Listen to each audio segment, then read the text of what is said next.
Great. Okay, it looks like the recording has started. We'll go ahead and get going here. I now call to order this work session of the Anchorage Assembly regarding the confirmation hearing for Michael Kerle, Police Chief. It is Friday, January 28, 2022. We are noticed from 1:30 to 2 p.m. Madam Clerk, would you call the roll, please? Yes, Ms. LaFrance. Here. Mr. Constant. Here. Ms. Allard. Here. Mr. Dunbar. Here.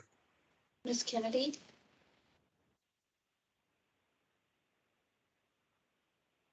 I do see Ms. Kennedy in the list.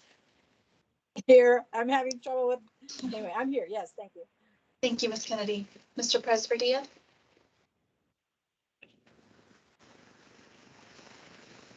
Mr. Peterson. Present. Ms. Quinn Davidson. Here. Mr. Rivera. Present. Mr. Weddleton. Here. Ms. Zolotown. Here. Thank you. Thank you, Ms. Venneklausen.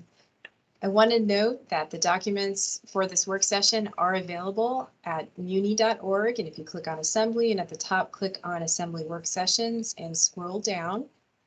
And also that Chief Kerle's confirmation will be before the body at the Tuesday, February 1 regular Assembly meeting as agenda item 10D2. Before we begin this hearing, I want to call attention to Charter Section 5.02, Powers of the Mayor, which states, quote, "The mayor shall appoint all heads of municipal departments subject to confirmation by the Assembly on the basis of professional qualifications," end quote. Members are urged to keep in mind that we need to be careful concerning the reputation of the nominee. Questions should be limited to education and work experience. Please be aware of any sensitive personnel issues that may not be legally permissible for discussion in a public forum. If members have relevant questions concerning personal characteristics or habits of the nominee that they believe are germane to the question of the nominee's professional qualifications, we can consult with legal counsel to consider holding a special meeting, an executive session on a later date, or offering the nominee the option to request a public discussion here instead of an executive session. Welcome, Chief Kerle. It's good to see you again. Before we begin the conversation with Assembly members, I will turn to Mr. Chewbacca, Chief Human Resources Officer, to briefly introduce you. Mr. Chewbacca.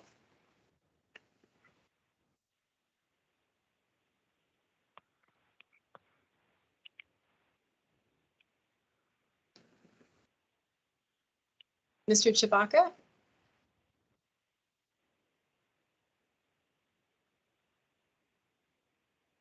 I just assumed Mr. Chewbacca would be introducing you, though I think Chief Kerle, many of us have worked with you for years, and I kind of feel like you don't need an introduction. So if you would like to go ahead and start, if you have any opening remarks or anything, the floor is yours. Okay, thank you. Through the chair. Basically, I know I've worked with many of you for several years, but I don't think you really know who I am. I'm sort of a behind the scenes, get the work done and go home at the end of the day and spend time with my family, and that's who I am. So I'm gonna give you a little background about me. So I grew up in Bridgewater, Massachusetts. It's a small town outside of Boston. I was a middle child. My sister and myself were the middle two children of 6. My father was a World War II veteran. He worked in the prison system. We actually lived in a house right across the street from the prison that my father worked at. My mother was a stay-at-home mom until about the mid-70s, where things in the societal situation changed, and she went to work and enjoyed it. I got excellent grades in school. I'm one of those people that math tests, I can look at the equation and I can put the answer down, and it's one of those ones where the teacher says you need to show your work, and I'm always like, no, I don't want to. I can do that in my head. So if you guys have a question from me and I just tell you it's going to work, you have to trust me. The work will be done. I don't know. I don't need to show you, so just trust me. I played soccer Grew up in high school, went to college, then I joined the military. I was a military pilot for 11 years, left the military, came here to Alaska with my wife. She had family here, and I've been serving with APD for over 25 years. My family, I've been married to my wife, Grace, for over 27 years. Grace is a naturalized citizen. She's originally from the Philippines. It's interesting, a little bit of cultural difference. So I've learned I understand the American dream from my wife. I've learned what hard work and diligence and motivation, just what that means and the accomplishments that you can do when you have that. We have a mixed family of 5, 2 from my first marriage, 2 from her marriage, and we have 1 child together. I have a daughter that works for a nonprofit agency in Virginia. I have another daughter who's a night auditor. She works in a hotel in Hawaii. I have a son who's deployed to Poland. He's with the United States Army. I have another son who works for IT locally. And the youngest son is here in Anchorage, and he works for FedEx. I have 5 grandchildren, the 1 granddaughter, 4 grandsons. And if you want to see a 10-year-old girl doing hula, my granddaughter is excellent at hula. Military. So like I told you, I was a commissioned officer. I was in the aviation branch. I was a helicopter pilot. During my 11 years, I held numerous positions, including aviation company commander for the 1st of the 25th Aviation Brigade in Hawaii. I was a brigade personnel officer, and also at my final duty station, I was the division plans and operations officer. I served for 11 years on active duty, several years in the inactive reserves, and was honorably discharged as a major. At APD, I've served, as you know, for over 25 years. I was 12 years as a patrol officer. During that time, I worked almost every area in the city. My first few years, I worked in Mountain View, but for several years, I worked in Mountain View and the Midtown area. So I have good experience working there. I served as a field training officer, a uniformed investigator, and a shop steward. I promoted to sergeant. I was a sergeant for 8 years. I stayed as a street sergeant because I think the streets are where I had the most impact to the community, and that's what I want to do. I served as a mentorship sergeant, shop steward as a sergeant, and also on many occasions I was the acting shift lieutenant on numerous occasions. I promoted to lieutenant. I was in charge of special operations. I was there when we established the investigative support unit, which I know a lot of you are aware. That's what we established that to go after the most violent and prolific offenders in the city, and had quite an effect on crime here in the city.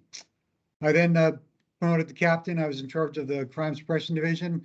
I believe that's where most of you probably knew me, because I was in charge of one of my units. There was the CAP team, so we had plenty of interaction there.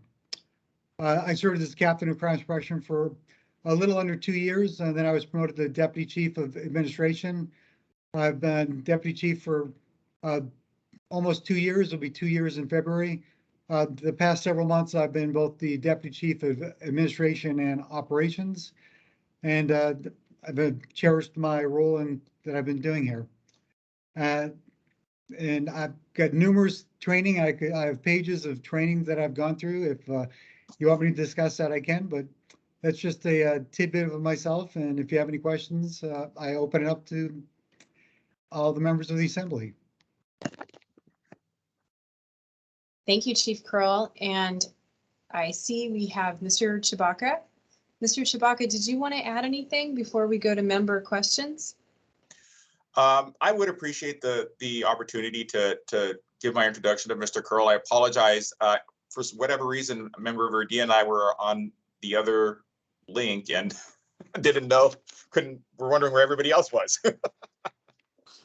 So thank you, Chair LaFrance. That's okay. I'd like to just do my introduction. I apologize. No worries. Go ahead. I'm sure Deputy Chief Kerle has already given some background on himself, but I wanted to just introduce him as the mayor's nominee to serve as chief of police. He currently is a Deputy Chief of Administration and Operations for the Anchorage Police Department, and he was promoted to that position in February 2020. Deputy Chief Kerle was born and raised in Bridgewater, Massachusetts. Before beginning his law enforcement career, he was a commissioned officer in the U.S. Army, traveling all over the country and all over the world. Some of his duty stations included Fort Benning in Georgia, Davidson Army Airfield in Virginia, Hawaii, Haiti. He's been everywhere. Deputy Chief Kerle had a successful military career, and he served in positions of increasing responsibility and achieved the rank of major when he retired. He left active duty in 1996, but continued to serve in the inactive reserves until 2005.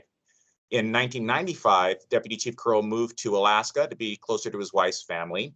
And in 96, he joined the APD as an academy recruit. Over the course of his 25-plus year career with the police department, he's held positions in the Patrol Division, Special Operations Section, and the Crime Suppression Division. He also spent time as a field training officer, a uniformed investigator, mentorship sergeant, and shop steward. He holds a Bachelor of Science degree from the University of New York, but he's also a graduate of the Police Executive Leadership Graduate Program and the Administrative Officers course at the University of Louisville's Southern Police Institute. He's a graduate of the FBI's Hazardous Devices Executive Management School. He's a graduate of the SWAT Commander School, and he's a graduate of the FBI Executive Leadership Institute. Deputy Chief Kerle and his wife Grace have been married over 27 years. Since moving to Anchorage, he's maintained close ties to our community. He's coached youth sports, he's volunteered, he's participated in events held by the Filipino community. So it's an honor to introduce him today for confirmation. Mayor Bronson is confident he will lead our city's police department with the same exceptional and distinguished service with which he led our country's finest in the armed forces. And with that, I hand it back to you, Chief LaFrance, and again, my apologies for, or Chair LaFrance rather. I kind of like Chief. Apologies for being late. Chief and Chair. Just kidding. Thank you, Mr. Chewbacca. We've got two members with questions for you, Chief Kerle. First is Ms. Zalatel and then Mr. Rivera. Ms. Zalatel? Thank you, Madam Chair. Good afternoon, Chief Kerle. Good to see you. So my question is, you have been a behind-the-scenes guy in leadership at APD, and I'm just curious if you have any concerns or what challenges you may see ahead in being the front and center, the face of the police department in our community, and how you plan to work through that shift in the role. Through the chair to Assembly Member Zalatel. Ma'am, I don't really love public speaking, but I don't shy away from it.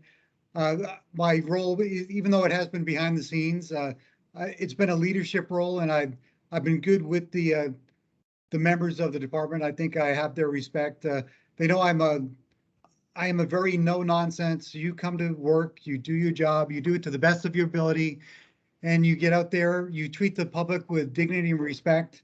You treat everyone fairly and equitably, and you do your job, and you make sure that we maintain the legitimacy that we have as a police department. And you're a good spokesperson you're a good person for the police department. You're a good representative. I believe in strong relationships and of mutual trust between the police agency and the community that we serve. And I think we have a great police department. We have a great community that supports us. And I will have nothing but good things to say about the community because I understand they do support us.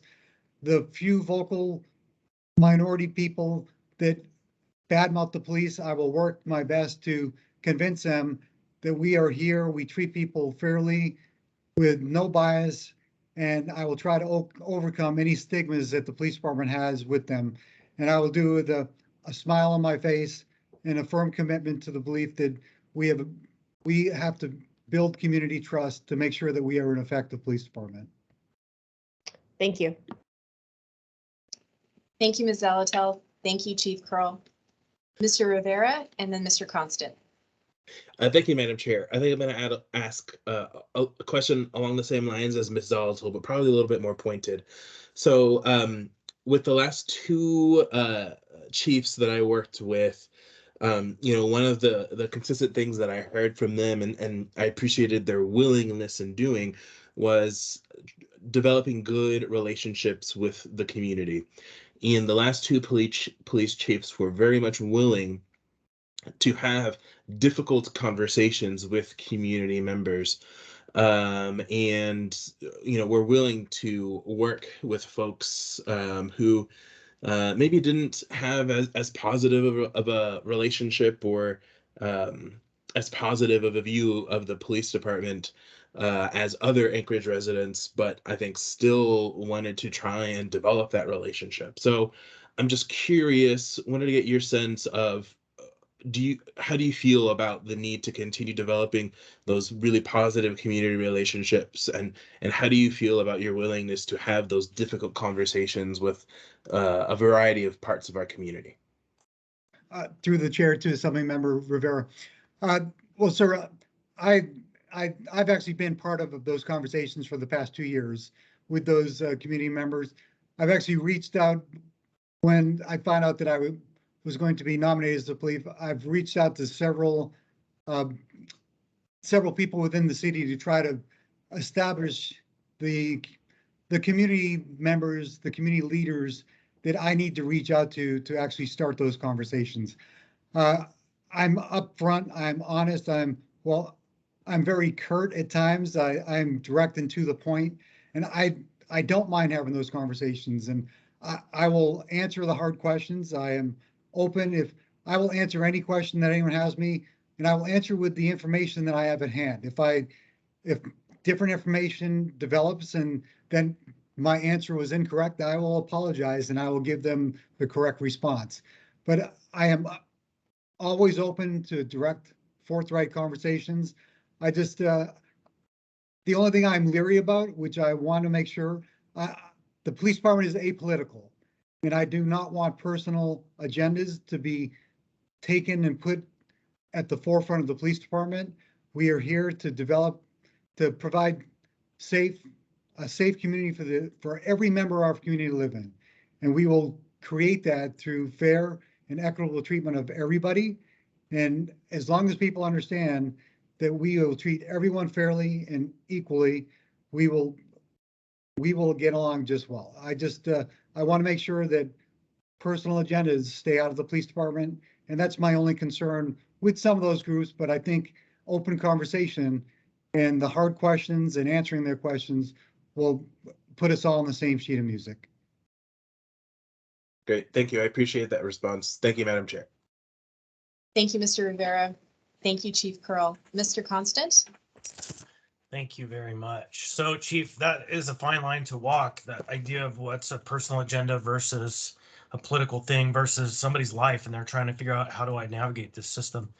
And one of the fundamental challenges I see that the police face in our town is that you are the default answer to every problem. That if there is a problem without a solution, it's call the police. And, that's some in community reliance, and that's some in policymaker overdependence on you as being able to do your work. And where I sit, the police power of the state should be a very narrow bandwidth thing. It isn't something that we should apply to every problem, because it doesn't work. And so it works for good policing, and it doesn't necessarily work for all those other things. How do you protect the department from being kind of driven down all of these roads where it isn't necessarily your job, instead where your job is focusing on the public safety and that kind of thing? So maybe a philosophical conversation about that. Through the chair to Assembly Member Constant, you have a good point.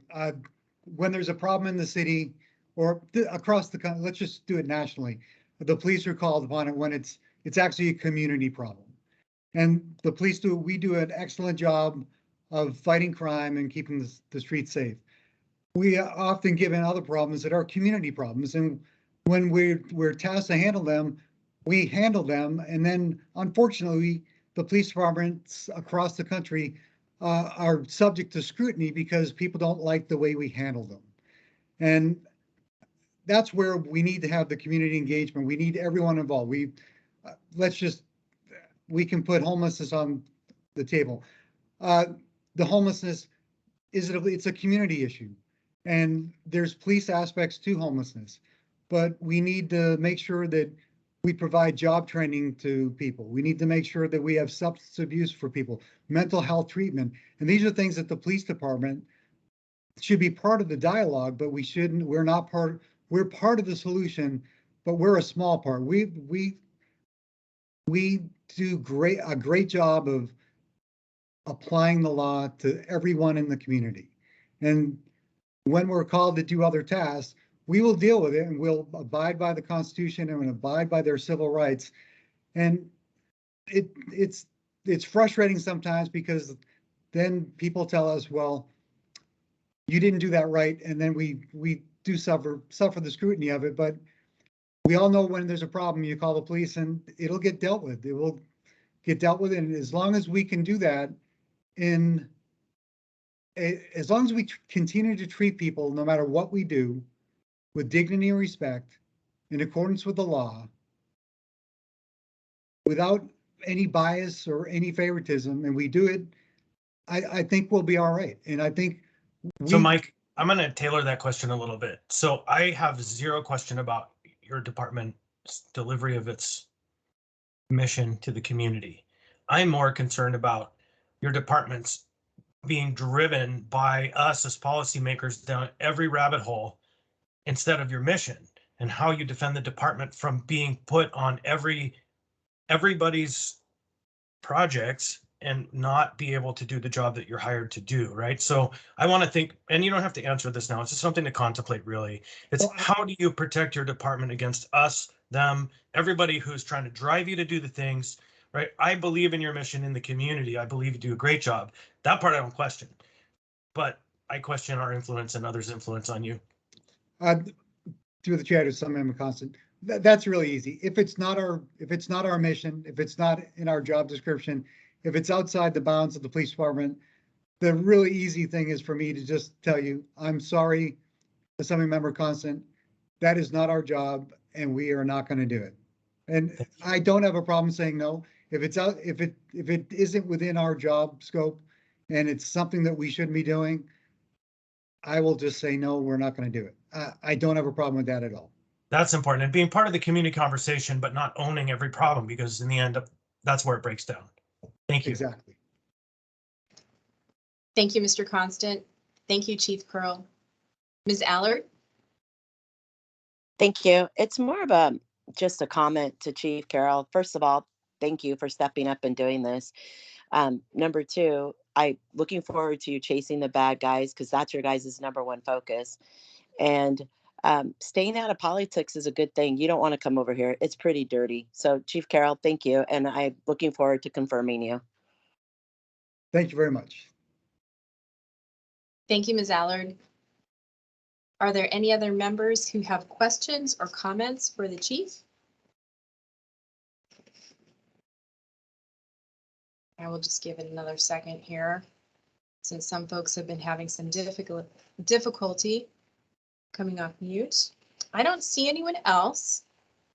Thank you, Chief Kerle, for the conversation today, and thank you for your service to our community. And to members, again, Chief Kerle's confirmation will be before us on Tuesday as item 10D2. So thank you all for joining, and especially thank you, Chief Kerle. I look forward to working with you more. And thank you. I look forward to working with all members of the Assembly as well. Thank you. We are adjourned.